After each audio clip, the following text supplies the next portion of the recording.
Did you get out of your last relationship and you can't stop thinking about it? You can't stop thinking about the person. You can't stop thinking about the actions that you did. You can't stop thinking about it. You see, a lot of times we'll run into rumination. We'll run into the mulling over time and time and time again about issues, about conversations, about people, about all different types of things. And it ends up kind of breeding this addiction. It ends up breeding a lot of times this trauma bond, this whole action that keeps a person addicted back to another person. Well, oftentimes we see this when someone is addicted to a narcissist. They're addicted to this other person. Maybe hope, maybe potential, maybe the possibility, maybe the maybe, all the different types of things they might be addicted to, or they might be addicted to the aspect of thinking about what they could have done better. So we're going to touch on a couple things today about how a lot of times people ruminate because they fantasize, and they ruminate because they beat themselves up. And a couple other tips and tricks that I want to be able to talk to you as we go through.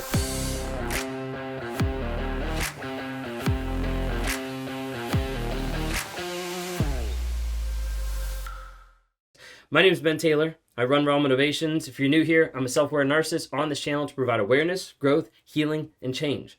Awareness to help people understand what narcissism is, what it's looked like in my relationships, and how it's looked in the past of how I've affected people, how I've hurt people, how I've destroyed relationships, and what I'm trying to do now to be able to help people understand, get out, and avoid those toxic relationships.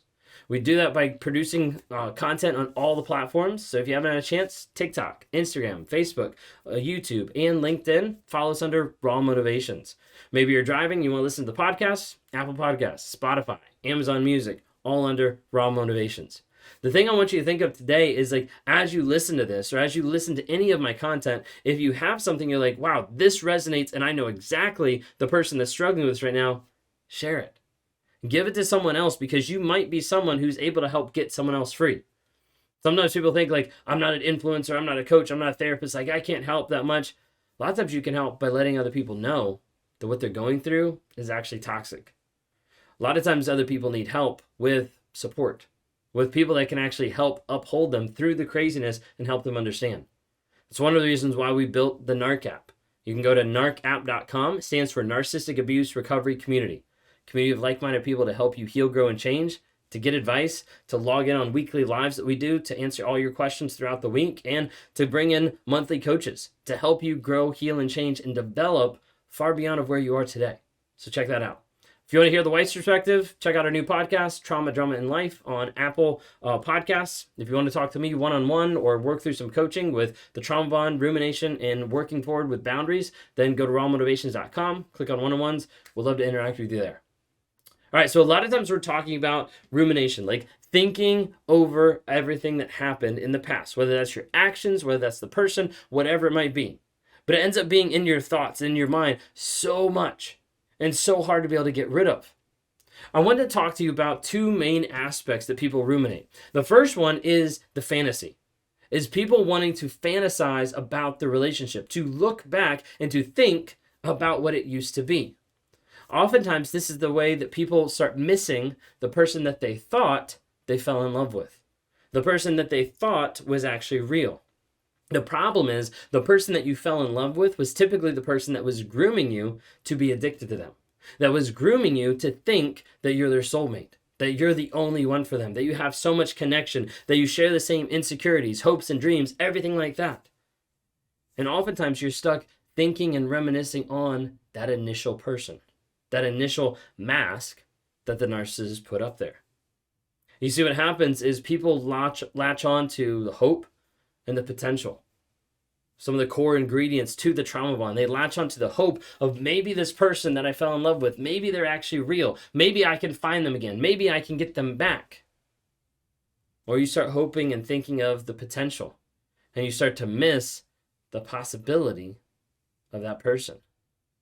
You see, with the trauma bond, it's built off of cognitive dissonance. It's built off the idea that when you look at the past, you're like, wait a second, like, they said they loved me, but they treated me awful. They said they cared about me, but they cheated on me. They said they were honest, but they kept telling lies. Like, which is actually true?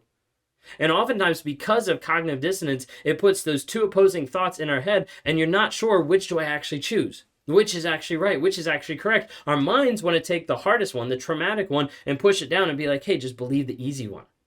And it's easy to do because that's what the other person that we love is telling.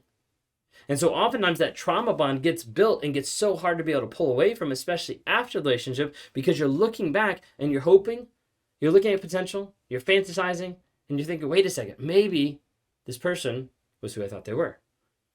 A lot of times people miss the possibility. They miss the idea of maybe this person was the person that I fell in love with. Maybe this person could have been who I wanted them to be. Maybe they'll change. Maybe they'll be different. And it starts to think and come into your mind more and more and more. And the more you feed that thought, the more you feed the fantasy of that relationship, the more it keeps coming into your life. A lot of times people miss that possibility. They miss the fantasy of that last relationship. It'd be like putting an idealized idea of like, this relationship was so good. When in reality, was it? In reality, when you journal, when you write stuff down about the relationship, was it actually that good? You see, people normally look at the past and they see a mountain range far off. And as they look at the mountain range far off, there's ranges upon ranges upon ranges. And what you see from a distance, it looks like it's just one giant mountain. It's just massive. But if you took a plane and you flew over a mountain range, you start to see that there's all these peaks. And these peaks symbolize the good moments in the relationship, the happy times, the connected times, the times of like, hey, we were really good together. And you see these peaks, and oftentimes you avoid and you ignore the pits that are in between up till the next peak. And people from a distance only see the good, when in reality there's a lot of bad in between, and they're just hoping on the potential of a person that wasn't there. So oftentimes people ruminate because they're fantasizing. Probably the second one, and also the biggest one at times, is a lot of times once you're out of the relationship, you beat yourself up. It's not just a fantasy of looking back, but it's looking back and being like, wow, should have done this better. I could have done this better. Maybe I should have. And all these shoulda, woulda, coulda ideas come into your mind of like, wait a second, the relationship, oh, like, what did I do? I could have done this. One of the thoughts is, I could have loved better. Like, maybe I just didn't give enough of myself. Maybe I just didn't show that love. Maybe I just didn't show up in the best way that I could have. Maybe I could have done this better. And the problem is, a lot of times people think that, and they think that love's going to change a narcissist. Well, love doesn't move a narcissist because they don't care about the love that you're giving. They just care about what they're getting, not the love. Sometimes people think, maybe it was me. Maybe I was the toxic one. Maybe the issue is actually me. Maybe it wasn't them, because like when they go to the next person, like they seem perfect. Like the next person says they're going to fix them. The next person has them in therapy. The next person's doing all the things, and they just have like the actual relationship or marriage that I wanted. So it's got to be me, right? Like it's got to be me. And people start to doubt themselves and what they've actually gone through and the abuse they've actually suffered. And they start to blame themselves because they're looking at the next supply that the narcissist is hoovering, that the narcissist is blood bombing, the narcissist is gaslighting to make sure that they lock them in. Oftentimes you'll beat yourself up because you'll look at the past, you'll say, I could have done more. Maybe I should have changed something. Maybe I should have, maybe I could have modified something I was doing. Maybe I didn't show up as much. Maybe I could have changed this. Maybe I could have changed this. A lot of times I have to have people like slow down and be like, okay, how did you change in the relationship?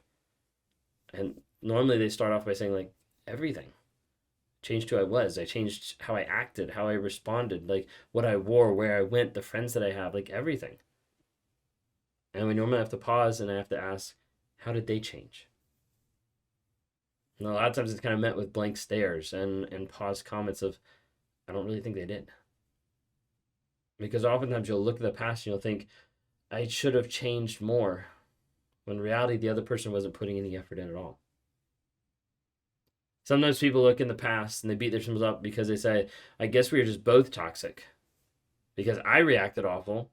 I yelled at this person. I raged out at this person. I threw stuff at them, all this kind of stuff, because they've been brought to the place and pushed to the edge so much that they've started to develop some reactive abuse. But the thing with reactive abuse is there's always an action inside that word. There's an action that's reacting. There's something that happened ahead of time that set up that person to react in that abusive way. And oftentimes you have to take a step back and look to see the events that happened before that.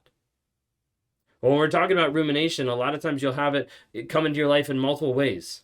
Sleepless nights, intrusive thoughts, triggers, anxieties, frustration, things that you're like, I should be over this because it's been a month, a year, 5 years. Like, why am I still getting affected by this? When it comes down to it, it comes down to the story that you're telling yourself. You see, sometimes people walk into coaching with me and talking, and they come into the table and they're like, now that you've explained triggers, like, I realize I have so many triggers.